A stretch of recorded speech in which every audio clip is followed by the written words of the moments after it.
for this video, we are going to explore new chapter, which is chapter 5, progressions. Basically, we have two types of progressions, which is the first one we call as arithmetic progressions, and the second one we call as geometric progressions. For the first part in this subtopic, we are going to identify the arithmetic progressions. So let's look at the first inquiry. Okay, for inquiry 1, our aim is to understand the arithmetic progressions. Okay, we're given this case. Okay, so kita tengok sama-sama the instruction. Observe the following polygons in which the number of sides of the consecutive polygons increase by 1. Okay, sekarang kita diberi beberapa polygon, okay, yang bermula dengan triangle, and then quadrilateral, sisi 4, kemudian sisi 5, which is pentagon, hexagon, heptagon dengan octagon. Arahan seterusnya, divide each polygon into triangular shape as shown in B and C. Okay. In the table, fill in the sum of interior angle for each of the given polygon. Okay, sekarang kita tengok apa kehendak inquiry ini sebenarnya. Yang kita perlu tentukan adalah find the sum of interior angles for the 10th polygon arrangement. So kita nak tahu the sum of interior angle untuk polygon yang ke-10. Okay. This is our main question. Okay. For a triangle, sum of interior angle adalah 180. Okay. Yang bersamaan dengan 3 sudut. Okay. So untuk sisi 4, okay, kita boleh dapat 2 segitiga dengan menghasilkan satu garis lurus. Okay. Pentagon kita boleh menghasilkan 3 segitiga. Okay. 1, 2, 3. Okay. Kemudian kita tengok hexagon untuk sisi 6. Berapa segitiga yang kita boleh dapat? Okay, kita cantumkan bucu ke bucu. 1, 2, 3. Okay, so kita boleh membentuk 1, 2, 3, 4. Okay, 4 triangles. Okay, then for heptagon, sisi 7, berapa triangle yang kita boleh bentuk? Okay, ambil satu bucu. Okay, so cantumkan bucu. 1, 2, 3, 4. Okay, so kita create 4 straight lines dan kita dapat bentukkan 1, 2, 3, 4, 5. Okay, daripada heptagon kita boleh bentukkan 5 triangles. Okay, untuk sisi 8 pula octagon. Okay, cuba kita buat berapa segitiga yang boleh dibentuk. Okay, dari bucu ke bucu. 1, 2, 3, 4 and 5. Okay, so from 5 straight lines kita boleh bentuk 1, 2, 3, 4, 5, 6. Okay, untuk octagon kita boleh bentukkan 6 segitiga. Kita isi jadual bagi sum of interior angles bagi setiap polygon berikut. Okay, so for the first diagram, which is triangle, sum of interior angle dia adalah 180. Okay, for one single triangle. Okay, bila n sama dengan 2 ni, maksudnya n ni adalah bilangan bagi triangle. Okay, so for quadrilateral, sisi 4, okay, we have 1 and 2. Okay, kita ada 2 segitiga. So bila 2 segitiga bermakna sum of interior angle dia adalah darabkan dengan 2. So kita akan dapat 360. Okay, for pentagon, okay, untuk sisi 5, okay, kita ada 1, 2, 3, kita ada 3 triangles. So nak tahu dia punya sum of interior angles. Okay, for one triangle kita ada 180. So untuk 3 triangles kita darabkan dengan 3. So kita akan dapat 540. Okay, dan begitu juga dengan seterusnya. Okay, untuk hexagon we have 4 triangles. So dia punya sum of interior angle, okay, disebabkan ada 4 segitiga. Okay, basic angle ni 180 darabkan dengan 4, kita akan dapat 720. Okay, next is for heptagon, sisi 7 ni. Okay, sisi 7 we have untuk sum of interior angle dia, kita ada 1, 2, 3, 4, 5. Okay, so 5 darab 180, kita akan dapat 900. So sum of interior angle untuk heptagon, okay, nilainya adalah 900. Okay, next untuk octagon, sisi 8, kita ada 6 triangles. So 6 darabkan dengan 180, kita akan dapat 1080. So for octagon, dia punya sum of interior angle dia adalah 1080. Okay, soalan yang ditanyakan adalah what is the sum of interior angles untuk poligon yang ke-10.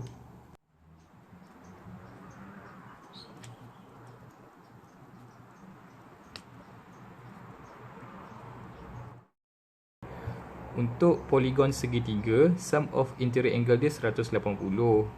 Okay, untuk quadrilateral, sum of interior angle dia 360. Okay, so from triangle to quadrilateral, okay, nampak tak dia punya pattern adalah bertambah sebanyak 180. Okay, kemudian daripada quadrilateral kepada pentagon, okay, sum of interior angle bertambah, okay, bertambah sebanyak, okay, sebanyak 180 juga. Okay, kemudian, okay, daripada pentagon ke hexagon, okay, sum of interior angle juga bertambah, okay, bertambah sebanyak pun 180 juga, dan seterusnya. Okay, okay, pertambahan dia adalah pertambahan yang sama. Okay, plus 180, also plus 180. Okay, so sekarang ni kita hanya ada bacaan sehingga poligon ke-6. Okay, this is our first polygon. Okay, yang ni yang kedua, second. Yang ni ketiga. Okay, keempat, ke-5 dan ke-6. Okay, so sekarang ni kita ada bacaan sum of interior angles sampai poligon ke-6 sahaja. Tapi soalan nak kita tentukan sum of interior angles bagi poligon yang ke-10. Baik, sekarang kita buat begini. Okay, untuk poligon ke-6, kita dah ada bacaan untuk sum of interior angle dia, which is 1080. Okay, sekarang ni kita nak cari sum of interior angle untuk poligon yang ke-10. Okay, so sekarang ni kita buat jadual ringkas. Okay, poligon ke-6, poligon ke-7, poligon ke-8, poligon ke-9 dan poligon ke-10. Okay, sekarang ni kita dah tahu dah. Okay, daripada triangle, quadrilateral sampai ke octagon, okay, pattern of changing bagi nilai sum of interior angle akan bertambah sebanyak 180. Okay, pertambahan dia sama. Okay, so sekarang ni kita boleh andaikan, okay, perubahan daripada poligon ke-6 ke poligon ke-7 akan bertambah sebanyak 180 juga. Sama juga daripada poligon ke-7 ke poligon ke-8. Okay, perubahan dia sama, tambah 180. Poligon ke-8 ke poligon ke-9 turut sama, bertambah sebanyak 180.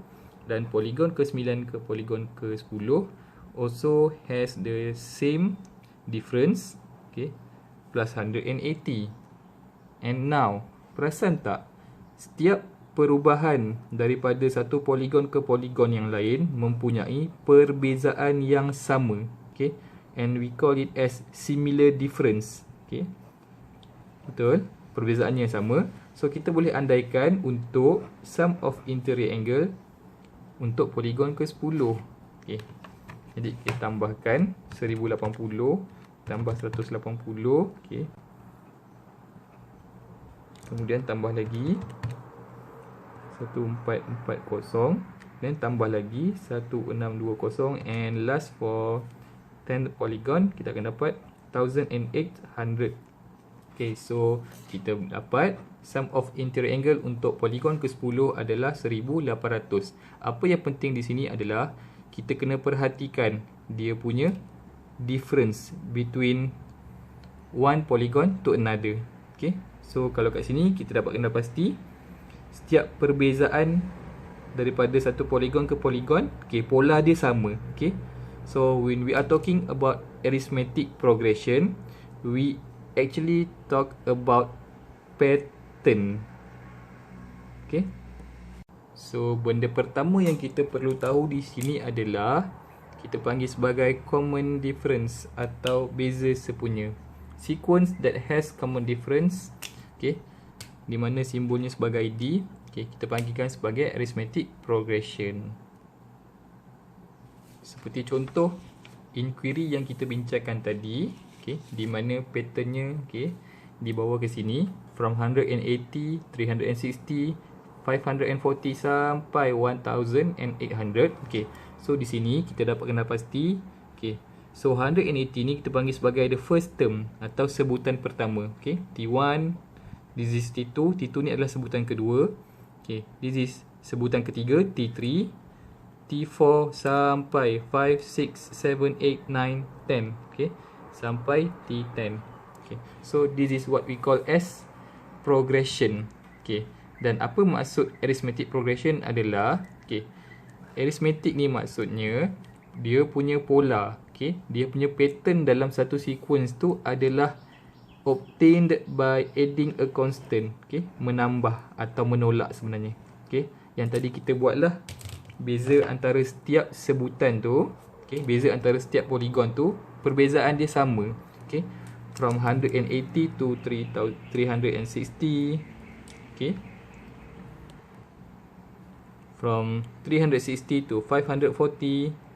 Okay, so setiap perubahan pada sebutan dia memiliki common difference yang sama. Okay, D pada sebutan 1 dan 2 mesti sama dengan D pada sebutan 2 dan 3, dan mesti sama pada D pada sebutan 3 dan 4 sampai habis. Okay, that is what we call as arithmetic progression.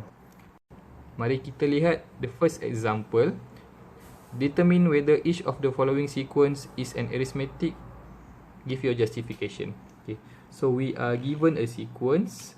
Okay, dia nak kita tentukan sama ada the two sequences yang dibagi ni adakah ia arithmetic progression atau bukan.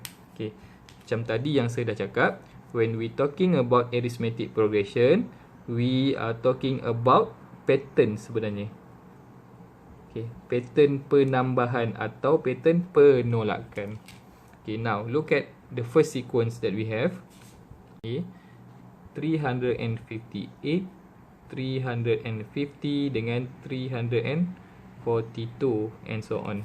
Okay, in our sequence we have 3 terms. Okay, the first term adalah 358. Okay, the second term is 350 and the third term is 342. Okay, dan bersambunglah masuk titik ni. Sekarang dia nak kita tentukan sama ada this sequence is an arithmetic or not. So caranya adalah kita kena tentukan dia punya nilai common difference. Okay, so kita kena tentukanlah dia punya D. Dan macam tadi saya dah cakap, okay, setiap sebutan ni, okay, dia mesti ada pola peningkatan atau pola penurunan, okay, yang mana kita simbolkan sebagai D. Okay, D pada first and second term mesti kena sama dengan D pada second and the third term. Okay, sekarang ni kita ada dalam kita punya sequence ada 3 terms. Okay, so bila ada 3 terms ada 2 common difference. Kita kena uji dua-dua common difference ni. Okay, kita ambil yang pertama. Okay, for the first common difference, okay, nilai bezanya adalah kita ambil bacaan kedua tolak dengan bacaan pertama. Okay, so second term kita 350 tolakkan dengan the first term 358, so kita akan dapat negative 8. Okay, this is the value for the first common difference. Okay, now kita uji pula kepada the second common difference. Okay, the second common difference terletak pada sebutan kedua dan sebutan ketiga. Jadinya nak cari beza antara sebutan kedua dan ketiga ni, tolakkanlah di antara the third term dengan the second term. Okay, so sebutan ketiga kita 342 tolakkan dengan nilai pada sebutan kedua, minus 350. So kita akan dapat bezanya adalah negative 8. Okey pelajar, sekarang ni cuba perhatikan, our first common difference is negative 8 and our second common difference is also negative 8. So apa yang kita boleh simpulkan di sini, this sequence is an arithmetic progression. So kita boleh kata yes. Baik, mari kita uji the second sequence. Okay, this sequence yang kedua ni.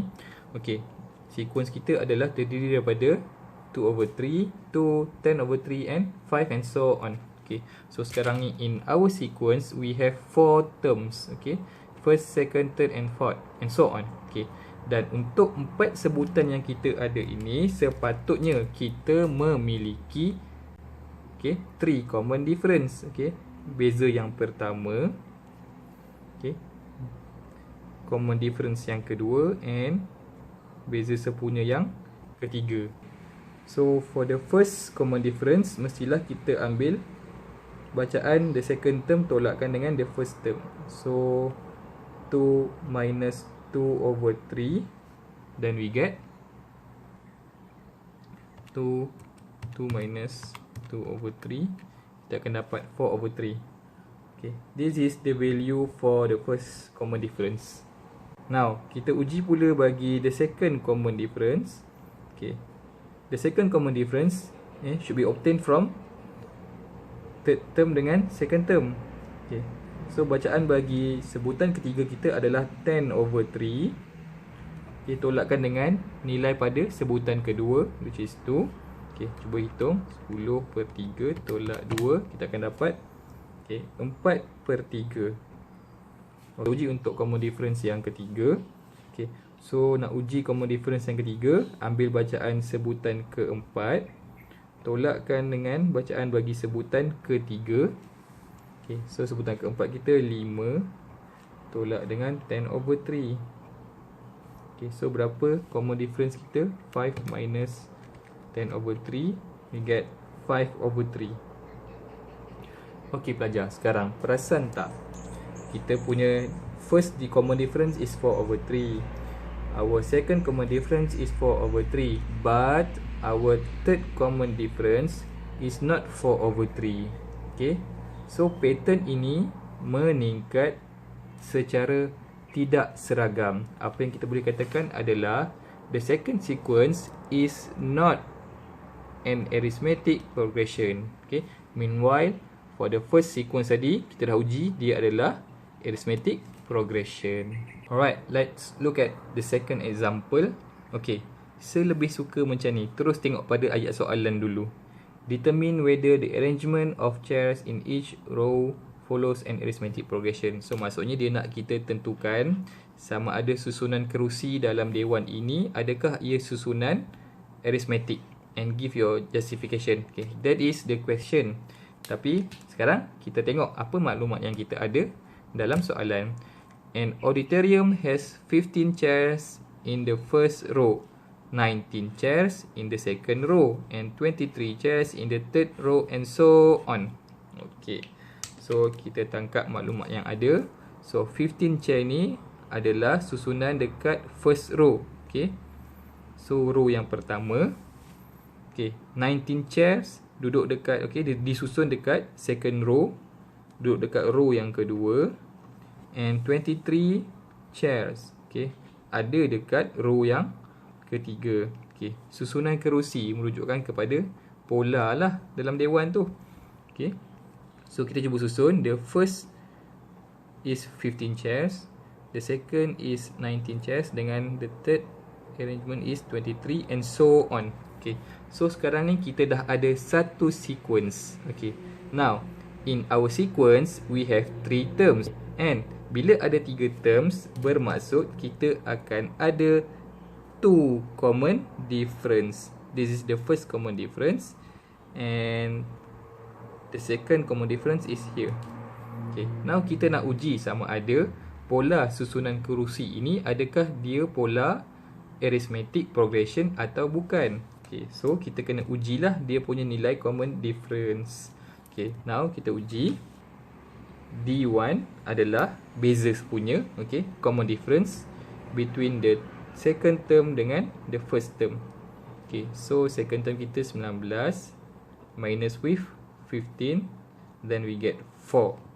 Okay, and for the second common difference, okay, can be obtained from the third term minus with the second term. Okay, third term kita adalah 23. Okay, tolakkan dengan 19. Okay, then we get 4.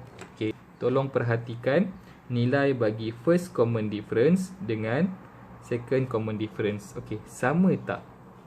Sama kan? So, bila common difference-nya sama, maksudnya our sequence is changing uniformly. Dia berubah atau dia meningkat secara seragam. Okay, 15 tambah 4, 19. 19 tambah 4, 23. Okay, betul? Plus 4. Okay, plus 4. So, maksudnya pola, okay, atau kita punya series ni adalah pola yang seragam. So, kita boleh kata, okay, disebabkan common difference dia yang sama, kita boleh kata this sequence is an arithmetic progression. Yes.